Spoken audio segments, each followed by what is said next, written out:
বাংলাদেশে এখন সবচেয়ে বেশি আলোচনার বিষয় হচ্ছে প্রধান উপদেষ্টা ডক্টর মোহাম্মদ ইউনূসের সঙ্গে বিএনপির ভারপ্রাপ্ত চেয়ারম্যান তারেক রহমানের শুক্রবারের বৈঠক।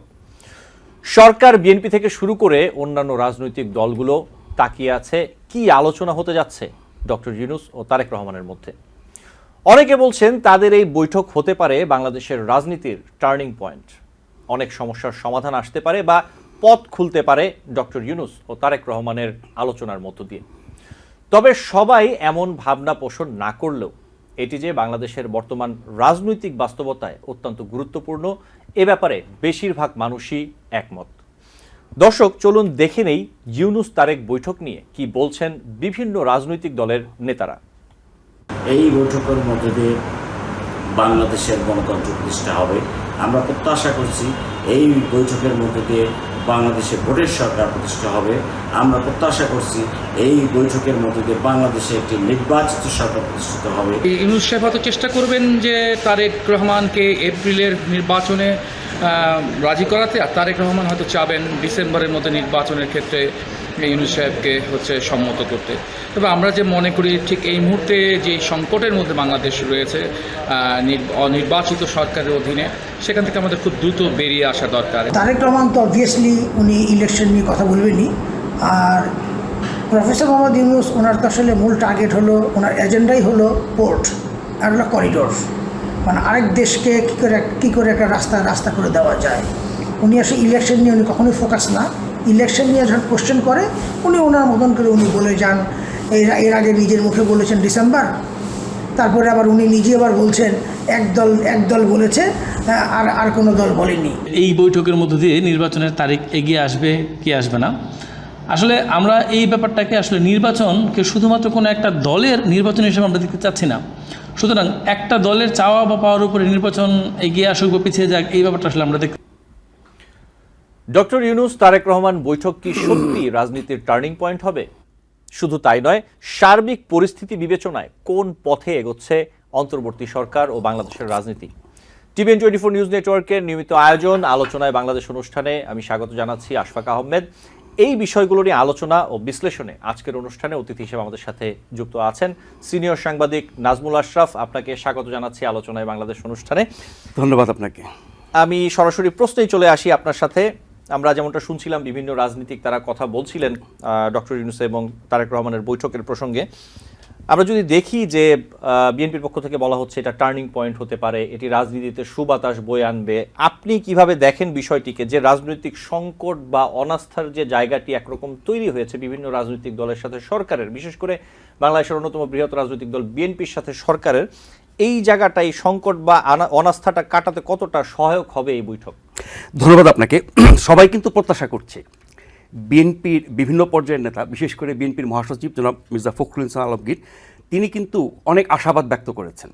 ফলে নির্বাচন নিয়ে আরও অনেক বিষয় আছে, মূলত নির্বাচনের সময় নিয়ে যে সংকটটি তৈরি হয়েছে, মূলত ডক্টর মোহাম্মদ ইউনূসের সরকার এবং এই সরকারের সবচেয়ে বড় সমর্থক এনসিপি এবং জামাতে ইসলামী বনাম বিএনপি এবং বিএনপির সহযোগী, মানে যাদের সাথে বিএনপি বহু বছর একসাথে আন্দোলন করেছে, সেই দলগুলোর যে বিরোধ বা বিভক্তিটা তৈরি হয়েছে, সেটা নিরসনের জন্য এই বৈঠক একটা বড় ধরনের মাইলফলক হতে পারে। এখন আমরা জানি যে 2 ঘন্টা ব্যাপী ওনারা আলাপ করবেন, নির্দিষ্ট কোনো এজেন্ডা নাই। প্রেস উইংয়ের পক্ষ থেকে বলা হয়েছে নির্বাচন সংস্কার থেকে শুরু করে সব কিছু নিয়ে আলোচনা হতে পারে।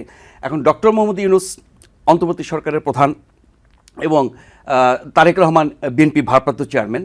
ফলে বাংলাদেশের রাজনীতির ভবিষ্যৎ, বর্তমান সংকট সমাধান যে কোনো ক্ষেত্রে সরকার বনাম বিএনপি, অন্য যারা আছেন রাজনৈতিক দল বা সমাজের অপরাপর যত শক্তি আছে, তাদেরকে আমরা এই দুভাগে ভাগ করে ফেলতে পারি অথবা তাদের পক্ষ বিপক্ষের জায়গায় রাখতে পারি। কিন্তু নির্বাচন নিয়ে যে সংকটটি তৈরি হলো, যে কারণে বহুদিন ধরে বিএনপি বলে আসছে যে তারা ডিসেম্বরের মধ্যে নির্বাচন চায়, কিন্তু ডক্টর ইউনূসের সরকার বহুদিন ধরে একই জবাব দিয়ে আসছে যে ডিসেম্বর থেকে আগামী বছরের জুনের মধ্যে। যদিও এই অবস্থানটা কিন্তু একদিনে আসে নাই, তার আগে কিন্তু ডক্টর মোহাম্মদ ইউনূস বিভিন্ন উপলক্ষে বিভিন্ন সাক্ষাৎকারে বিভিন্ন ব্যক্তির সাথে দেখা সাক্ষাতের উপলক্ষে দেশে এবং বিদেশে তিনি একসময় ডিসেম্বরের মধ্যে বলতেন, তারপরে কোনো এক সময় জাতির উদ্দেশ্যে দেওয়া ভাষণে ডিসেম্বরের মধ্যে 2025-এর অথবা 2026-এর জুনের মধ্যে। তার মানে ডিসেম্বরের মধ্যে যখন তিনি এই কথাটি বলেছিলেন তখন ডিসেম্বর পর্যন্ত সময় ছিল 7 মাস। তার মানে তখন থেকে ডিসেম্বর পর্যন্ত 7 মাস, আবার ডিসেম্বর থেকে পরের বছরের জুন পর্যন্ত আরও 6 মাস, 13 মাসের একটা সময়সীমা তিনি বলেছিলেন। ফলে ডিসেম্বরের মধ্যে বলতে সেটি November, October, August, September, July এরকম যে কোনো মাস হতে পারত। কিন্তু একটা সময় দেখলাম সরকারের পক্ষ থেকে, বিশেষ করে বিভিন্ন উপদেষ্টা এবং প্রধান উপদেষ্টার প্রেস উইং থেকে ডিসেম্বরের মধ্যে কথাটাকে বদলে ফেলে তারা ডিসেম্বর থেকে জুন বলা শুরু করলো। মানে ডিসেম্বরের মধ্যে আর ডিসেম্বর থেকে ডিসেম্বরে, এই তিনটার মধ্যে তো পার্থক্য আছে। তার মানে ডিসেম্বরের আগে যে সময়গুলো ছিল সেটাকে তারা বাদ দিয়ে দিল। তো ডিসেম্বর থেকে জুন এ কথা বহুদিন শুনছি। বিএনপি ডিসেম্বরের মধ্যে, এমনকি তারও আগে হতে পারে, অক্টোবরে, সেপ্টেম্বরে, এরকম বিভিন্ন সময় বিভিন্ন কথা বিএনপির শীর্ষ পর্যায়ের নেতাদের পক্ষ থেকে বলা হয়েছে। কিন্তু যখন দেখলো যে সরকার তো নির্বাচন নিয়ে বোধহয় একটু টালবাহানা করছে, সংস্কারের নামে কিছু টালবাহানা করছে, অগ্রাধিকারের জায়গায় নির্বাচন, সংস্কার, বিচারের চেয়ে কিছু কিছু বেশি অনেক গুরুত্ব পাচ্ছে সরকারের কাছে। যেমন আমাদের চিটাগাং বন্দর বিদেশি কোম্পানির কাছে লিজ দেয়া বন্দরের একটা টার্মিনাল, এবং কক্সবাজারের যেই মানবিক করিডোর দেয়া, এই দুটি সহ আরও যেসব কাজ সরকার করছিল, তখন বিএনপি এবং বিএনপির সহযোগী দলগুলোর মনে হয়েছে যে নির্বাচনের ব্যাপারে সরকার আন্তরিক না, নির্বাচনকে সর্বোচ্চ গুরুত্ব দিচ্ছে না, অন্য অনেক বিষয় এনে দাঁড় করাচ্ছে, হাজির করাচ্ছে, যেগুলোর কারণে ফোকাসটা যে নির্বাচনের মাধ্যমে গণতন্ত্রে ফিরে যাওয়া, জনগণের শাসন কায়েম করা এবং দীর্ঘ যে স্বৈর শাসন চলেছে তার পরে একটি ভালো নির্বাচন হওয়া, এই কাজগুলোতে গুরুত্ব কমে গেছে। তখন বিএনপি শক্ত অবস্থান নিয়ে বলল যে ডিসেম্বরের মধ্যেই হতে হবে। এরপরেও কিন্তু সরকার একই কথা বলেছে, ডিসেম্বর থেকে জুন। কিন্তু সবশেষ ঈদ উপলক্ষে যেই ভাষণ দিলেন প্রধান উপদেষ্টা, সেখানে তিনি বললেন যে ফেব্রুয়ারির মধ্যে, জুন থেকে 2 মাস এগিয়ে আনলেন এবং এপ্রিলের প্রথমার্ধে, হ্যাঁ দুঃখিত, এপ্রিলের প্রথমার্ধে বলেছেন, 2 মাস এগিয়ে আনলেন। কিন্তু এই পুরো সময়টাতে গত কয়েক মাস ধরে আমরা শুনেছি যে জুনে, মেতে, এপ্রিলে, মার্চে, ফেব্রুয়ারিতে, বা ফেব্রুয়ারি পর্যন্ত ঠিক আছে, মার্চ, এপ্রিল, মে, জুন, এই 4 মাস কেন নির্বাচন করা সম্ভব না বা উপযোগী সময় না? সেখানে দুটো পরীক্ষা আছে, এসএসসি, এইচএসসি, দুটো ঈদ আছে, রোজা আছে, বর্ষাকাল আছে, এসব কারণে ওই 4 মাসকে বাদ দিয়ে সবাই বলছিল যে বড় জোর ফেব্রুয়ারি পর্যন্ত হতে পারে, মার্চের প্রথমার্ধ পর্যন্ত হতে পারে। সেই জায়গায় ডক্টর ইউনূস বললেন এপ্রিলের প্রথমার্ধে, এবং এপ্রিলের প্রথমার্ধের বক্তব্যটা কার ছিল? জামাতে ইসলামীর। মানে ডক্টর ইউনূসের এই ঘোষণার আগে জামাতের সবশেষ বক্তব্য ছিল এপ্রিলের মধ্যে। জামাতের বক্তব্য আপনি দেখবেন কখনো বিএনপির দিকে কাছাকাছি যায়, কখনো এনসিপি বা সরকারের দিকে কাছাকাছি যায়। তারা খুব দ্রুত শিফট করে, সুবিধাজনক অবস্থানে তারা চলে যায়। সবশেষ যখন এপ্রিলের কথা বলল জামাত, সরকার সেটাকে মেনে নিল। তো বিএনপি তো সেটাকে প্রত্যাখ্যান করলো, হতাশা ব্যক্ত করলো, ক্ষুব্ধ প্রতিক্রিয়া জানালো। এর প্রেক্ষিতে যখন ডক্টর মোহাম্মদ ইউনূস সরকার নিয়ে, সরকার পরিচালনা নিয়ে, সরকারের ভূমিকা নিয়ে, সংস্কার নিয়ে, বিচার নিয়ে এবং নির্বাচন নিয়ে, তারপরে করিডোর এবং বন্দর নিয়ে, সব মিলিয়ে খুব জটিল একটা সংকটের মধ্যে পড়েছে। এরই মধ্যে আবার বিএনপির পক্ষ থেকে আরেকটি বড় দাবি বা আন্দোলন, যেটি এখন স্থগিত আছে, যে দক্ষিণ সিটি কর্পোরেশনের মেয়র হিসেবে জনাব ইশরাক হোসেনের শপথ তারা পড়াচ্ছিল না আদালতের নির্দেশ সত্ত্বেও।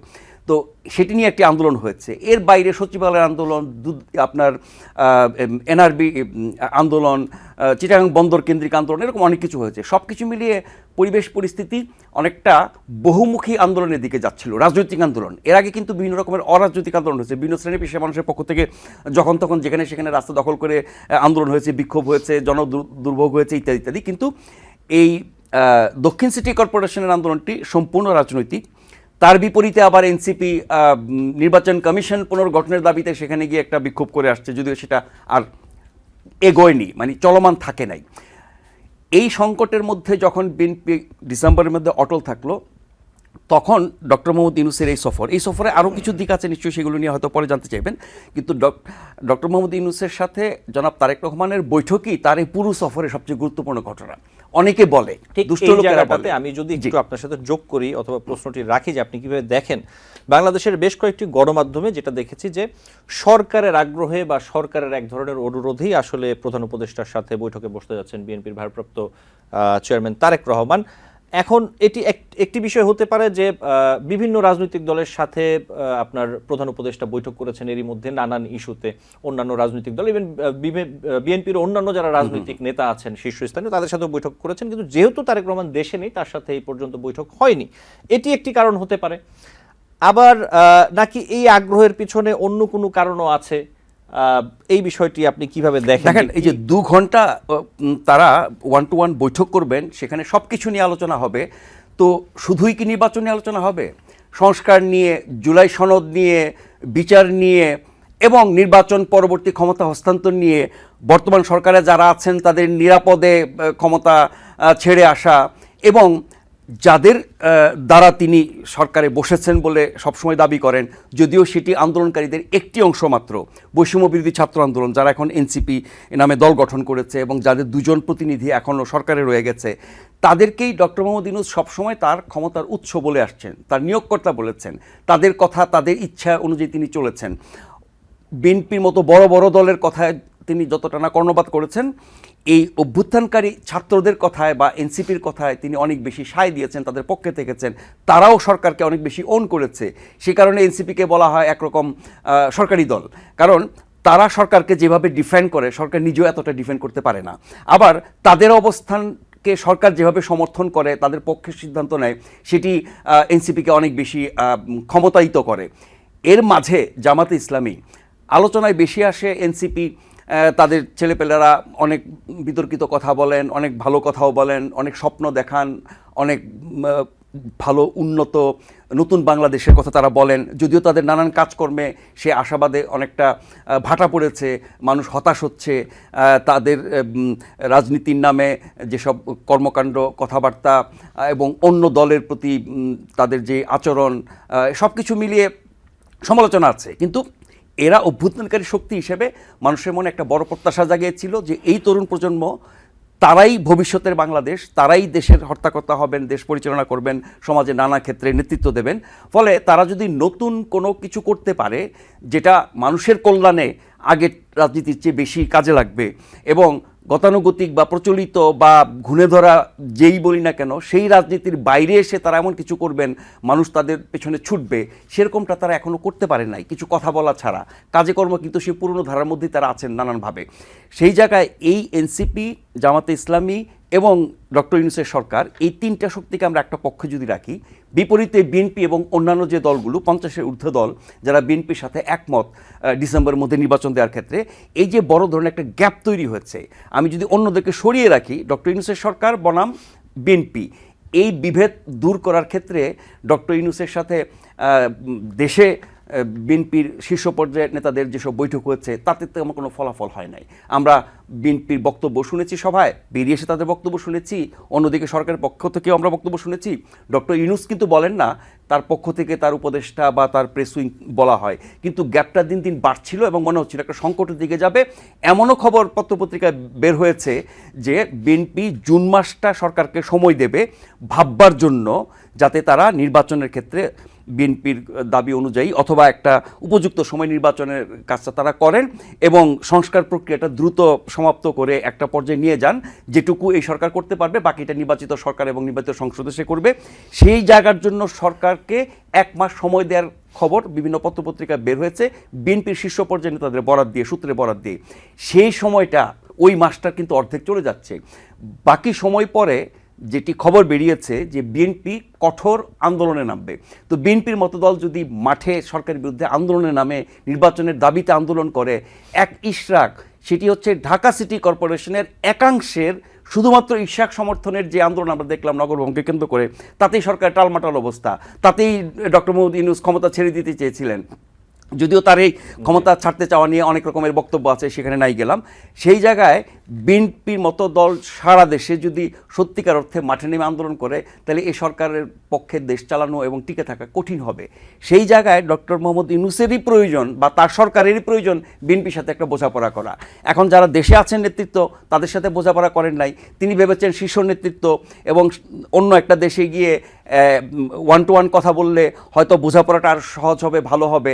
সেই সেদিক থেকেই এত আশাবাদ তৈরি হচ্ছে যে টার্নিং পয়েন্ট, সংকট নিরসন, নির্বাচন, সংস্কার, অন্য যা কিছু আছে সব কিছু ক্ষেত্রে হয়তো এই দুজনের বৈঠকের এই জায়গাটাতে ভালো ফলাফল আসবে। কিন্তু এক লাইন বলে শেষ করি, জি। এই বৈঠকটা অনেকেই বলছেন, আমি তাদের সাথে একমত, এই বৈঠকটা বিএনপি বা তারেক রহমানের জন্য যতটা প্রয়োজন তার চেয়ে অনেক বেশি প্রয়োজন ডক্টর মোহাম্মদ ইউনূস এবং তার সরকারের জন্য। ঠিক এই জায়গাটাতেই আমি আসছিলাম। আমি আপনার কাছে এই বিষয়ে প্রশ্নটা রাখতে চাই, আপনার কি মনে হয় ডক্টর ইউনূস এবং তারেক রহমানের যে বৈঠক হতে যাচ্ছে এই ক্ষেত্রে সরকার, অন্তর্বর্তী সরকারের পক্ষ থেকে দেখলে তারা কতটা লাভবান হবে, আর যদি বিএনপির দিক থেকে দেখা হয় বিএনপির আসলে লাভটা কতটুকু, নির্বাচন, সংস্কার সবকিছু মিলিয়েই এই জায়গাটা আপনি কিভাবে দেখছেন, নাকি এখানে একটা উইন উইন সিচুয়েশনের ব্যাপারও রয়েছে? সম্ভাব্য অনেক কিছু হতে পারে। তার মধ্যে সবচেয়ে ভালো যেটা হতে পারে, বিএনপির ডিসেম্বরে নির্বাচনে অনর, সরকার এপ্রিল নির্বাচনের কথা বলেছে। এখন এপ্রিল থেকে ডিসেম্বর পার্থক্য খুব বেশি না। আমরা যদি ডিসেম্বরের শেষ ধরি, এপ্রিলের প্রথমার্ধ ধরি, তাহলে 3 মাসের পার্থক্য। সেই জায়গায় যদি ডক্টর ইউনূস এপ্রিল থেকে পিছিয়ে ফেব্রুয়ারিতে আসেন, আর তারেক রহমান সাহেব যদি ডিসেম্বর থেকে এগিয়ে ফেব্রুয়ারিতে যান, ফেব্রুয়ারি যে নির্বাচনের জন্য উত্তম সময়, এটা নিয়ে কোনো বিতর্ক এটি নিয়ে আলোচনা নেই। বাংলাদেশের হচ্ছে নির্বাচনের ইতিহাস তাই বলে। জি। ডিসেম্বর থেকে ফেব্রুয়ারির মধ্যেই বেশিরভাগ নির্বাচন হয়েছে, 2-1টা ব্যতিক্রম ছাড়া। ফলে ওইটা কিন্তু কারোর জন্য হার হবে না। বিএনপি শক্ত অবস্থান নিয়েছে বলেই জুন থেকে এপ্রিলে এসেছে, এপ্রিল থেকে ফেব্রুয়ারিতে এসেছে, এটা বিএনপির জয়।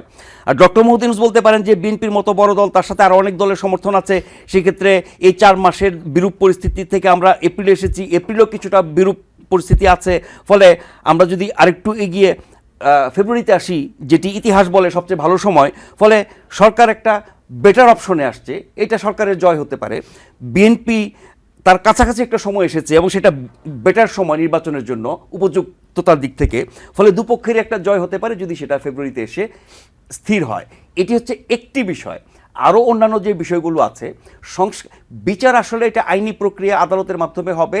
এই সরকার, যেমন ধরেন ডক্টর ইউনূস তো অনেক কথাই বলেন, বিশেষ করে দেশের বাইরে গিয়ে উনি যেসব কথা বলেন সেগুলো নিয়ে অনেক বিতর্ক হয়, এবং তার অনেক কথা সত্য না, অসত্য বলাই ভালো, মিথ্যা বললে ওনাকে ছোট করা হয়। তিনি বিভিন্ন দেশে গিয়ে বিভিন্ন বিষয়ে, সেটি বিচার নিয়ে, সংস্কার নিয়ে, নির্বাচন নিয়ে, আওয়ামী লীগ নিয়ে, বিএনপি নিয়ে যত বক্তব্য দিয়েছেন সাম্প্রতিককালে বিভিন্ন সফরে, আপনি দেখেন প্রচুর অসত্য বলেছেন। এবার তিনি লন্ডনে গিয়েও কিন্তু একই রকমের বক্তব্য দিয়েছেন। তার প্রেস উইং থেকে তো হাস্যকর সব কথাবার্তা বলা হয়েছে, সেগুলোতে পরে আসছি। আমি বলছি যে এদিক থেকে চিন্তা করতে গেলে আপনার এই অন্যান্য বিষয়গুলোর যেই বিরোধ, নির্বাচনের বাইরে সংস্কার, বিচারটা বলছিলাম যে এটা স্বাভাবিক প্রক্রিয়ায় হবে। কোনো বিচার, যতগুলো মামলা হয়েছে এবং যত মানুষের বিরুদ্ধে মামলা হয়েছে, এসব কিছু শেষ করে যদি নির্বাচন, যেটি এনসিপির মতো দল বলে বা আরও অনেক দল বলে তাদের মতো ছোটোখাটো, সেটি তো অনন্তকাল ধরে চলতে থাকবে। আমরা জানি বাংলাদেশের বিচার ব্যবস্থা এবং বিচার প্রক্রিয়া, বিশেষ করে অতি গুরুত্বপূর্ণ মামলা, যে মামলাগুলোর সাথে রাজনীতি সংশ্লেষ থাকে, যে মামলাগুলোর সাথে রাষ্ট্রের সংশ্লেষ থাকে, সেসব মামলা বিচারিক আদালত থেকে সর্বোচ্চ আদালতের আপিল বিভাগে হয়ে নিষ্পত্তি হতে 7-8 বছরের ন্যূনতম 14, 15, 16, 20 বছর লেগে যায়। ফলে কতগুলো মামলা কোন পর্যায়ে শেষ হলে পরে আপনি বলবেন যে বিচার শেষ হয়েছে, এটা তো আসলে অবাস্তব কথাবার্তা যে বিচার শেষ করে। যদি বলতেন যে একটি মামলায় শেখ হাসিনা বা তার সরকারের গুরুত্বপূর্ণ যারা অপরাধী বা অভিযুক্ত তাদের বিচার, তাও একটা কথা ছিল। আমরা জানি অসংখ্য মামলা হয়েছে, অসংখ্য আসামি আছে, এবং শেখ হাসিনা এবং তার সরকারের যারা মন্ত্রী ছিলেন, এমপি ছিলেন, শীর্ষ পর্যায়ের নেতা ছিলেন, তাদের বিরুদ্ধে যত মামলা, এগুলোর তদন্ত শেষ করে বিচারিক আদালতের পর্যায়ে শেষ করতে তো বহু বছর লেগে যাবে। ফলে বিচারিক প্রক্রিয়া শেষ হবে না, শুরু হয়েছে, দৃশ্যমান হয়েছে, আমরা দেখেছি একটি মামলা চার্জশিট দেওয়া হয়েছে, ওটা দিয়ে ধরলে বাদ বাকি আইন অনুযায়ী চলতে থাকবে। ডক্টর মোহাম্মদ ইউনূস বলেছেন যে অন্য সরকার আসলে পরে বিচার প্রক্রিয়া ঠিকমতো চলবে কি না এটা নিয়ে তার সন্দেহ আছে। তাহলে তো আদালতের উপর, বিচার ব্যবস্থার উপর আমাদের অনাস্থা আছে, কথা বলতে হবে। সেটা হয়তো ঠিক না, কিন্তু বিচার ব্যবস্থা বিচার অনুযায়ী চলবে। আরেকটি জায়গা হয়তো সমঝোতা হতে পারে যে সংস্কার, যেই বিরোধ এখনও রয়ে গেছে মূলত সরকারের সাথে বিএনপির, বা সরকার, জামাত, এনসিপি বনাম বিএনপি এবং অন্যান্য পার্টি, সেটি হচ্ছে যে মৌলিক সংস্কার যেগুলোর কথা বলা হচ্ছে, যে প্রধানমন্ত্রীর ক্ষমতা, প্রধানমন্ত্রীর কর্তৃত্ব, একজন কতবার প্রধানমন্ত্রী হতে পারবেন, উচ্চকক্ষ নিম্নকক্ষ, নারী সংসদ আসন, এরকম বেশ কিছু বিষয়ে দ্বিমত আছে। বিএনপি যদি এখান থেকে সরে না আসে তাহলে তো একমত হওয়ার সুযোগ নাই, আর একমত না হলে পরে আপনার সংস্কার প্রক্রিয়া শেষ হবে না, সেটাও কিন্তু একটা অনন্ত পথে যাত্রা করার মতো একটা ব্যবস্থা। বিরতি নিব, বিরতি থেকে ফিরে আপনার সাথে আরো আলোচনা করব। দর্শক, আলোচনায় বাংলাদেশ অনুষ্ঠানে নিচ্ছি ছোট্ট একটি বিরতি, সাথে থাকবেন। টিভিএন 24 টেলিভিশন দেখতে আজই কল করুন 7187776556। লগ ইন করুন www.totalcablebd.com। দর্শক, আলোচনায় বাংলাদেশ অনুষ্ঠানে আপনাদের আবারও স্বাগত জানাচ্ছি। আমাদের অতিথি আজকে আছেন নাজমুল আশরাফ। আমি আপনার কাছে আসি যে বিষয়টি নিয়ে, প্রধান উপদেষ্টার বিদেশ সফর। এই বিদেশ সফর নিয়ে আমরা দেখতে পাচ্ছি নানা আলোচনা সমালোচনা হচ্ছে। অনেকে বলছেন তিনি 10 মাসের মধ্যে 10 বার 11 বার তিনি বিদেশ সফর করেছেন। প্রত্যেকটি সফরের আসলে কতটা প্রয়োজনীয়তা ছিল এটি নিয়েও প্রশ্ন তুলছেন। অনেকে বলছেন যে রাষ্ট্রীয় অর্থে তিনি ব্যক্তিগত সফরও, নানা রকমের কথাবার্তা হচ্ছে। এই বিষয়টি আপনি কিভাবে দেখেন বর্তমান বাংলাদেশের যে রাজনৈতিক প্রেক্ষাপট এই জায়গা থেকে? দেখেন, ডক্টর মোহাম্মদ ইউনূসের বিদেশ সফর এটা নতুন কিছু না। তিনি প্রধান উপদেষ্টা হওয়ার বহু বছর আগ থেকেই তিনি সারা বছরই বিদেশ সফর করতেন, বেশিরভাগ সময় দেশের বাইরে থাকতেন। নানান উপলক্ষে, নানান ঘটনায়, নানান আয়োজনে, নানান দাওয়াতে, নানান অ্যাওয়ার্ড গ্রহণ করতে, নানান জায়গায় বক্তৃতা দিতে তিনি সারা বিশ্ব ঘুরে বেড়ান। ফলে তার এই বিদেশ সফরের অভ্যাসটা অনেক পুরনো।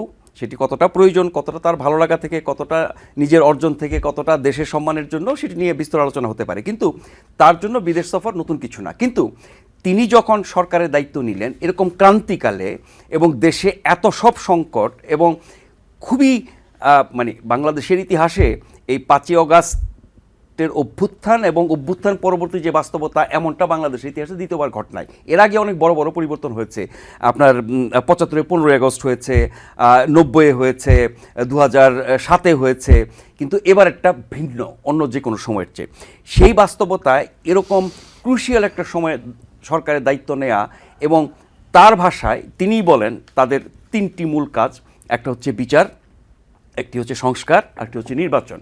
তো 3টা কোনোটাই কম গুরুত্বপূর্ণ না, একটার চেয়ে একটা বেশি গুরুত্বপূর্ণ বলার সুযোগ নাই, কারণ প্রত্যেকটাই গুরুত্বপূর্ণ। এখন এত সব গুরুত্বপূর্ণ কাজ এবং দেশে স্বাভাবিক অবস্থা ফিরিয়ে আনা, জননিরাপত্তা নিশ্চিত করা, এই যে মব, আমরা সেই ডক্টর ইউনূস দায়িত্ব নেওয়ার আগ থেকেই 5ই আগস্টের পরে 8ই আগস্ট পর্যন্ত সারা দেশে যা হয়েছে, এটাকে আপনি কি মব ভায়োলেন্স বলবেন, না নৈরাজ্য বলবেন, না তাণ্ডব বলবেন, যা কিছু বলতে পারেন। যখন থেকে সরকার গঠন করা হলো, তিনি দায়িত্ব নিলেন, তারপরও দীর্ঘদিন পর্যন্ত আমরা বলেছি, শুনেছি যে এরকম অবস্থায় আইন শৃঙ্খলা পরিস্থিতি স্বাভাবিক করা, পুলিশকে আবার সক্রিয় করা, তাদের মনোবল বাড়ানো, জননিরাপত্তা নিশ্চিত করা কঠিন কাজ। ঠিক আছে, সেই কাজটি করতে করতে একটা সময় মোটামুটি উন্নত হলো পরিস্থিতি। পুলিশ নিষ্ক্রিয় ছিল, ভয়ে ছিল, পালিয়েছিল, তাদের মনোবল কম ছিল, ঠিক আছে, কিন্তু সেনাবাহিনী তো মাঠে ছিল, এবং পুলিশের ঘাটতিটা পূরণের জন্যই কিন্তু সেনাবাহিনীকে মাঠে নামানো হয়। সেনাবাহিনীর চেয়ে বেশি দায়িত্ব পালন করার মতো কোনো বাহিনী তো বাংলাদেশে নাই। সেই সেনাবাহিনী থাকার পরেও কিন্তু আমরা দেখেছি একের পর এক মব ভায়োলেন্সের ঘটনা ঘটেছে, এবং সেই মব ভায়োলেন্স ব্যক্তি থেকে শুরু করে প্রতিষ্ঠান পর্যন্ত, বিভিন্ন রাজনৈতিক দলের অফিস, বিভিন্ন ব্যক্তির বাড়িঘর, বিভিন্ন স্থাপনা, এবং দেখবেন আপনি আওয়ামী বিরোধিতার নামে বা শেখ হাসিনা সরকারের যেই অপরাধ, সেগুলোর বিরোধিতার নামে একটা শ্রেণী, তারা কিন্তু ইতিহাস ধ্বংসে আপনার উৎসবে মেতে উঠেছে। সেটা কীরকম? বাংলাদেশ সৃষ্টির সাথে জড়িত যত ঘটনা, স্মৃতি, ইতিহাস, ব্যক্তি, স্মারক, এগুলো তারা ধ্বংস করা শুরু করেছে। বঙ্গবন্ধু তো এই 16 বছর বাংলাদেশ চালান নাই। এই 16 বছরের জন্য শেখ হাসিনা এবং তার দলের যারা ছিলেন তারা দায়ী। আপনি সেখানে বঙ্গবন্ধুকে, ইতিহাসের মহানায়ককে আপনি খলনায়ক বানানোর চেষ্টা করছেন, তার চরিত্র হরণ করার চেষ্টা করছেন। বঙ্গবন্ধু একজন মানুষ ছিলেন, তার দীর্ঘ রাজনৈতিক জীবনে লড়াই সংগ্রাম এবং বাংলাদেশ সৃষ্টিতে তার অবদান, এবং মুক্তিযুদ্ধে তার তার নেতৃত্বে বা তার অনুপস্থিতিতে প্রবাসী সরকার, মুজিবনগর সরকার যে মুক্তিযুদ্ধ পরিচালনা করেছে, মুক্তিযোদ্ধারা আপনার যুদ্ধ করেছেন, অসংখ্য মানুষ মারা গেছেন, এই সব ইতিহাসকে পাল্টানো, বিকৃত করা, হেয় করা, ছোট করা, একটি গণ অভ্যুত্থান আর একটি মুক্তিযুদ্ধ দেশ স্বাধীন করার জন্য পৃথিবীর অন্যতম শক্তিশালী সেনাবাহিনী পাকিস্তানের, তার বিরুদ্ধে যুদ্ধ করে দেশ স্বাধীন করা, মানে কিসের সাথে কি তুলনা করা তারা শুরু করেছিল 5ই আগস্টের পর থেকে, সেটির ধারাবাহিকতা চলেছে বহুদিন।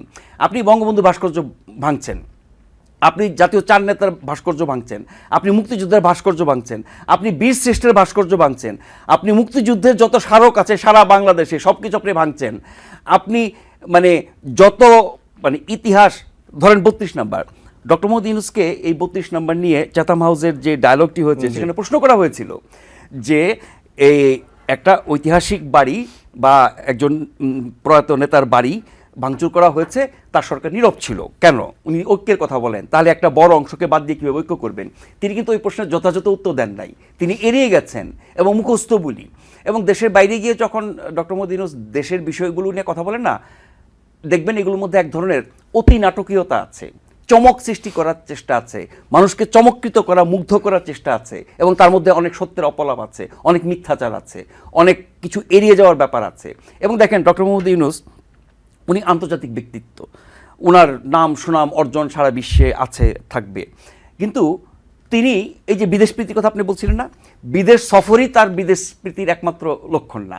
আরেকটা লক্ষণ হচ্ছে, আমরা প্রধান উপদেষ্টা হওয়ার আগে বলতাম ডক্টর মোহাম্মদ ইউনূস আন্তর্জাতিক ব্যক্তিত্ব, সারা বিশ্বে উনি ঘুরে বেড়ান, নানা অনুষ্ঠানে বক্তৃতা দেন, বিভিন্ন সভা সেমিনার সিম্পোজিয়ামে অনেক প্রশ্নের উত্তর দেন, তিনি বিদেশি গণমাধ্যমকে সাক্ষাৎকার দেন, বিভিন্ন ক্রাউডে অনেক প্রশ্নের উত্তর দেন, কিন্তু দেশে এসে তিনি সংবাদ সম্মেলন করেন না, বাংলাদেশের সাংবাদিকদের কোনো সাক্ষাৎকার দেন না এবং তাদের কোনো প্রশ্ন উত্তর দেন না।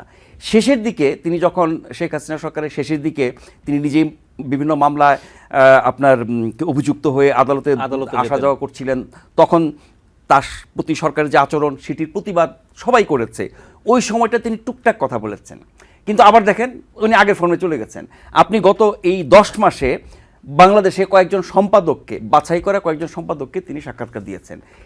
একটিও কি সংবাদ সম্মেলন করেছেন? বাংলাদেশে যারা সংবাদকর্মী তাদের কি ইচ্ছা করে না ডক্টর মোহাম্মদ ইউনূসকে আমরা প্রশ্ন করি, তার সংবাদ সম্মেলনে অ্যাটেন্ড করি, তার কাছ থেকে আমরা জনগণের পক্ষে তথ্য জানতে চাই, বা আমাদের চাওয়ার যেগুলো তথ্য সেগুলো আমরা জানতে চাই? তারপরে থেকে তো দেশের বাইরে করেন, প্রেস সচিবই কথা বলেন, অথবা প্রেস সচিব সংবাদ সম্মেলন নিয়ে বলতে গেলে এখন আপনার অনুষ্ঠান শেষ হবে না, সেটা বাদ দিলাম, তিনি সেটি করেন না, কিন্তু বাইরে গিয়ে সেটি করেন। সেখানে তিনি 32 নম্বর ভাঙচুর করার ব্যাপারে তিনি বলেছেন, পুলিশের উপর দোষ দিয়েছেন, এই অভ্যুত্থান হয়েছে, এই পরিস্থিতি হয়েছে, সেই পুলিশ এরকম ছিল, সেই পুলিশ দায়িত্ব নিতে পারে না, সেই পুলিশের সাহস ছিল না, উমুক তুমুক হ্যান ত্যান, আমরা তাদের এই করছি সেই করছি বলে টিলা এড়িয়ে গেলেন। কিন্তু 32 নাম্বার টানা 2 দিন ব্যাপী ভাঙা হলো, সরকারি ক্রেন আপনার বুলডোজার এনে লাইভে ঘোষণা দিয়ে, সেখানে পুলিশ গেল, সেখানে সেনাবাহিনী গেল, তারা গালি খেয়ে ফেরত আসলো, কারণ তাদেরকে কোনো নির্দেশ দেওয়া হয় না এদেরকে থামাও। 32 নম্বর তো শুধু একটা বাড়ি না, 32 নম্বর একটা ইতিহাস, বাংলাদেশের জন্মের ইতিহাসের একটা বড় অংশ হচ্ছে 32 নম্বর। এটা কারা ঘুরিয়ে দিতে চায়? কারা এই যে মুক্তিযুদ্ধ এবং মুক্তিযুদ্ধ কেন্দ্রিক যত ইতিহাস, ঐতিহ্য, স্মারক এগুলোকে ধ্বংস করতে চায়? যারা বাংলাদেশ চায় না, যারা বাংলাদেশের বিরোধিতা করেছিল, এবং সেই শক্তি এখন এত বেশি নিজেকে শক্তিশালী ভাবছে, তারা বাংলাদেশকে উল্টে ফেলবে, পাল্টে ফেলবে। মানে এই বাংলাদেশকে তারা অন্য বাংলাদেশ, নতুন বাংলাদেশ বানাতে চায়। শুনলে ইতিবাচক মনে হয়, আসলে তো তারা 71 পূর্ব বাংলাদেশ বানাতে চায়, পূর্ব পাকিস্তান বানাতে চায়।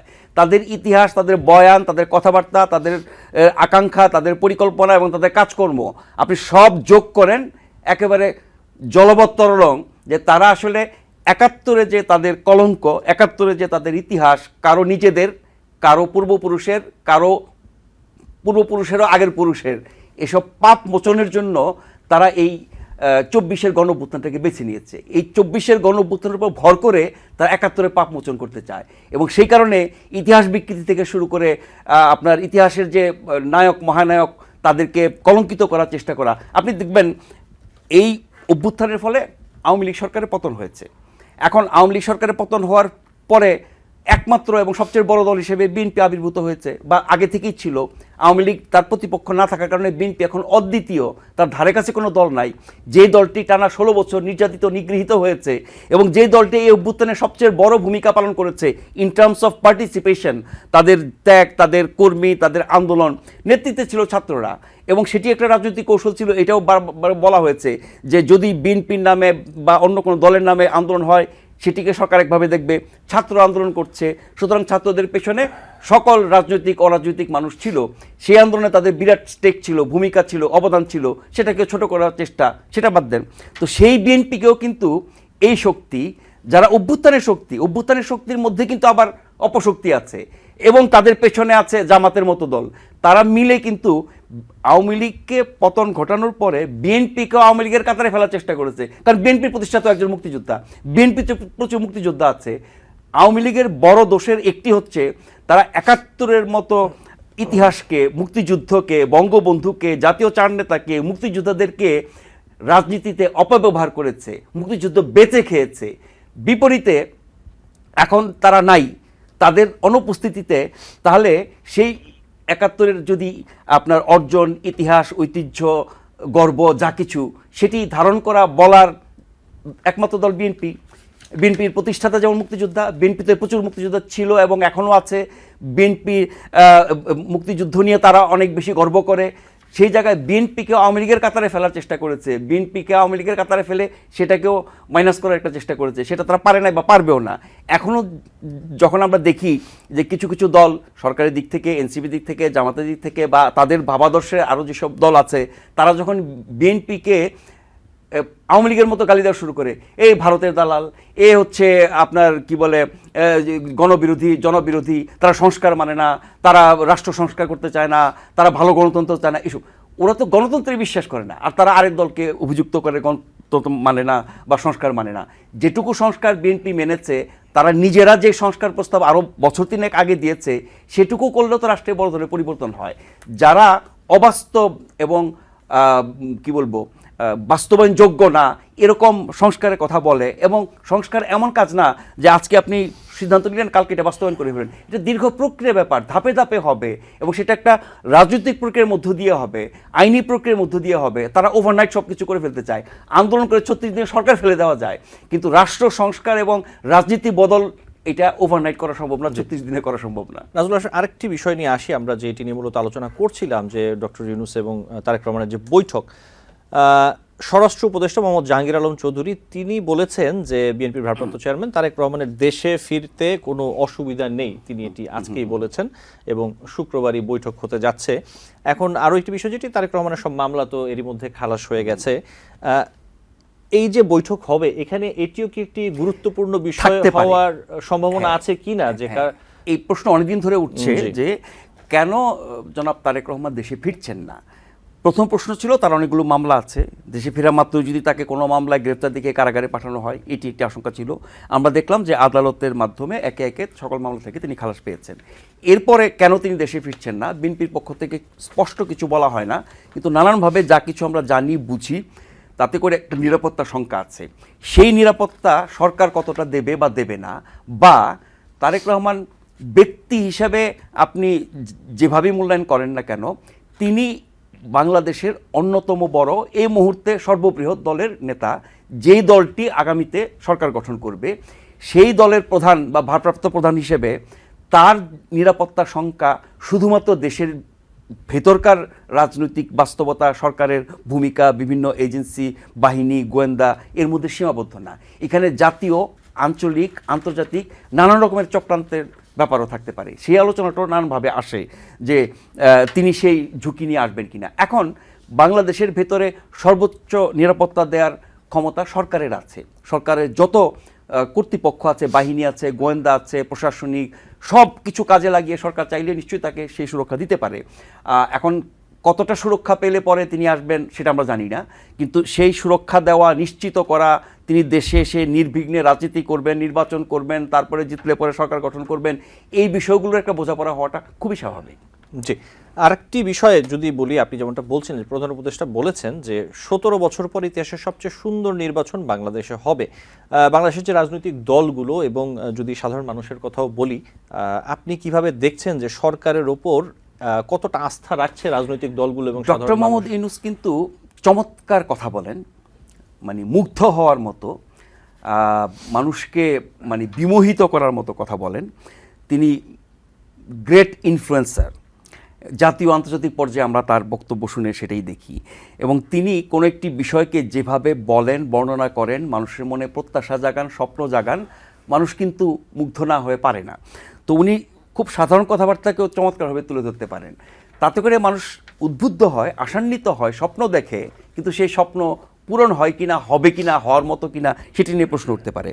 ডক্টর মোহাম্মদ ইউনূস যে সেরা নির্বাচনের কথা বলছেন, যেভাবে বলছেন, আমি খুব বেশি আশাবাদী হই না। এই কারণে গত 10 মাস বা আগামী নির্বাচন পর্যন্ত যদি সময়টা আমরা ধরি, যেসব রাজনৈতিক অপরাধ, বিশেষ করে মব ভায়োলেন্সের কথা যদি বলি, এবং যারা এই মব ভায়োলেন্সগুলো করছে তাদের ব্যাপারে তার সরকারের, তার প্রশাসনের যেই নমনীয় ভূমিকা, এক সময় তো মনে হয়েছে না, এটা প্রমাণিত হয়েছে, মৌন সমর্থন ছিল। এক সময় মনে হচ্ছে যে ঠিক আছে, মুখে একটু বলল কিন্তু কোনো ব্যবস্থা নিল না। চোখের সামনে সবাই দেখলো, লাইভে ভিডিও আছে শত শত, ওরা হামলা করছে, ভাঙচুর করছে, নারী থেকে শুরু করে প্রতিষ্ঠান পর্যন্ত সব কিছু করলো না। এরপরে কিছু কথাবার্তা বলল, হুঁশিয়ারি দিল, সতর্ক করলো, সেরকম ব্যবস্থা নিল না। এখনও তো মব ভায়োলেন্স চলছে, এখনও এমন সব ঘটনা প্রতিনিয়ত ঘটে যেগুলো একেবারে স্বাভাবিক, মানে যে আইন শৃঙ্খলা পরিস্থিতি, তার বিচারেও এগুলো গ্রহণযোগ্য না। সেই জায়গায় নির্বাচনের জন্য সবচেয়ে বড় শর্ত কী? সেটি হচ্ছে নিরাপত্তা, জননিরাপত্তা, ভোটারদের নিরাপত্তা, যারা রাজনীতি করবেন, নির্বাচন করবেন, ভোট দেবেন, নির্বাচনে দাঁড়াবেন, প্রচার করবেন, তাদের সবার নিরাপত্তা। এখন ওই অপশক্তি যারা মব ভায়োলেন্স করে কথায় কথায়, তারা যদি তৎপর হয়, তাহলে সেটি কি সুষ্ঠু নির্বাচন হবে, শান্তিপূর্ণ নির্বাচন হবে, সেই নির্বাচনে সবার অংশগ্রহণ নিশ্চিত হবে? এটি হচ্ছে একটা নিরাপত্তাজনিত কারণ। আরেকটি বিষয় হচ্ছে আওয়ামী লীগ এবং তার সহযোগী যেসব দল, বোঝা যাচ্ছে সরকারের এখন পর্যন্ত যে সিদ্ধান্ত, তাতে করে তারা হয়তো নির্বাচন করতে পারবে না। যদিও এ ব্যাপারে তাদের অবস্থান কিন্তু বদলেছে। ডক্টর মোহাম্মদ ইউনূস কিন্তু বিভিন্ন বিদেশিদেরকে, বিদেশি গণমাধ্যমকে, বিদেশি অতিথিদেরকে বিদেশে সফরে গিয়ে তিনি কিন্তু আওয়ামী লীগ নিষিদ্ধের কথা বলেন নাই। ইনক্লুসিভ নির্বাচন, সবাইকে নিয়ে নির্বাচন, আওয়ামী লীগ নির্বাচন করবে কিনা এটা তাদের উপর নির্ভর করে, এরকম নানা কথাবার্তা শুনেছি। হঠাৎ করে কিছু লোক গিয়ে তার বাড়ি ঘেরাও করলো, আন্দোলন করলো, বিক্ষোভ করলো, তিনি নিষিদ্ধ করলেন কীরকম? বিচার শেষ না হওয়া পর্যন্ত। আরে ভাই, যত মামলা এবং যত বিচার, এটা তো কেমন পর্যন্ত চলবে কিনা কে জানে, সেই পর্যন্ত নিষিদ্ধ, মানে কি স্থায়ীভাবে নিষিদ্ধ। তিনি এবারের লন্ডন সফরে কিন্তু বলেছেন for the time being, exactly what he said, for the time being, until end of the trial, blah blah blah. মানে বিচার শেষ, কোন মামলার বিচার শেষ, কার বিচার শেষ, কোন পর্যন্ত শেষ? বিচারিক আদালত পর্যন্ত, না সর্বোচ্চ আদালত পর্যন্ত, নাকি তার এক্সিকিউশন পর্যন্ত? যারা এসব মামলায় অভিযুক্ত তাদের একটা বড় অংশ, প্রায় সবাই দেশের বাইরে, তাদের এক্সিকিউশন কীভাবে হবে? ফলে আপনি বিচার শেষ না হওয়া পর্যন্ত, তার মানে এটা বিশাল লম্বা একটা সময়, 15, 20, 30 বছর লাগতে পারে সব মামলার বিচার যদি ধরি। আবার বলতেছেন ফর দ্য টাইম বিং, এটাকে টাইম বিং বলে? তার মানে আপনি আপনার কর্তৃত্ব থাকা অবস্থায়, আপনি সরকার থাকা অবস্থায় আওয়ামী লীগকে পুরোপুরি নিষিদ্ধ করে ফেলেছেন। এখন বদল হলে পরে, সময় বদলালে পরে, নতুন সরকার আসলে পরে, রাজনৈতিক পরিস্থিতি পরিবর্তন হলে পরে কি হবে আমরা জানি না। ফলে আওয়ামী লীগ এবং তার সহযোগী, দেখেন জাতীয় পার্টি কিন্তু নিষিদ্ধ না, কিন্তু জাতীয় পার্টি কিছু করতে পারে না। তাদের অফিস পুড়ে দেওয়া হয়, তার প্রতিষ্ঠাতার বাড়িতে হামলা করা হয়, আগুন দেওয়া হয়, জাতীয় পার্টিকে কোথাও কোনো সমাবেশ করতে দেওয়া হয় না। আঞ্চলিকভাবে, স্থানীয়ভাবে, ঢাকা শহরের অলিতে গলিতে, এখানে সেখানে জাতীয় পার্টি বিভিন্ন অনুষ্ঠানের পর হামলা হয়েছে, আমরা দেখেছি না? ফলে আপনি জাতীয় পার্টিকে নিষিদ্ধ করেন না, কিন্তু রাজনীতি করতে দিচ্ছেন না। তার আগে আওয়ামী লীগের ক্ষেত্রে তাই ছিল। আওয়ামী লীগ কিন্তু ততদিন পর্যন্ত নিষিদ্ধ ছিল না, তখনও আওয়ামী লীগের পক্ষে কেউ নামার সাহসী পেত না, ওই বাস্তবতা ছিল না। তারপরও কিছু ঝটিকা মিছিল, উমুক তুমুকের তৎপরতা, বিভিন্ন জায়গায় স্লোগান, বিক্ষোভ আমরা দেখেছি, তাদেরকে দমন করা হয়েছে। কোন আইনে? কোনো জবাব নাই কিন্তু। ফলে আমি বলছি যে আওয়ামী লীগ এবং আওয়ামী লীগ সংশ্লিষ্ট যত মানুষ অপরাধ করেছে গত 16 বছর, তাদের প্রত্যেকের বিচার হয়ে আইনের সর্বোচ্চ শাস্তি হওয়া উচিত, এই নিয়ে কোনো সন্দেহ নাই। কিন্তু আপনি ওই মানুষগুলোর অপরাধের জন্য একটি বা একাধিক দল, যেই দলের অসংখ্য মানে সমর্থক, ভোটার, কর্মী আছে, যাদের কোনো অপরাধ নাই, তাদেরকে আপনি শাস্তি দেবেন কেন? তাদেরকে নির্বাচন থেকে বাদ রাখবেন কেন? তাহলে তো আপনি আংশিক নির্বাচন করছেন। আমি যদি 18 কোটি মানুষের দেশে প্রায় 12 কোটির মতো ভোটার আমাদের, তো সেখানে একটা বড় অংশ তো ভোটই দিতে পারবে না, একটা বড় অংশ তাদের প্রার্থী নির্বাচন করতে পারবে না, একটা বড় অংশ রাজনৈতিক অধিকার তারা পাবে না, গণতান্ত্রিক অধিকার পাবে না। সেটাকে আপনি স্মরণকালে সেরা নির্বাচন আগেই আখ্যা দিয়ে বসে আছেন কেন? জি, নাজমুল হাসান সাহেব, অনেক ধন্যবাদ। আমার সময় আজকে শেষ। নিশ্চয় অন্য কোনো দিন আপনার সাথে আবারও কথা হবে। আপনাকে অনেক আমাদের ধন্যবাদ। দর্শক আপনার মূল্যবান মতো শুনতে পারবেন। দর্শক, আলোচনায় বাংলাদেশ অনুষ্ঠানে আজ এই পর্যন্তই। পরবর্তী অনুষ্ঠান দেখার আমন্ত্রণ জানিয়ে বিদায় নিচ্ছি।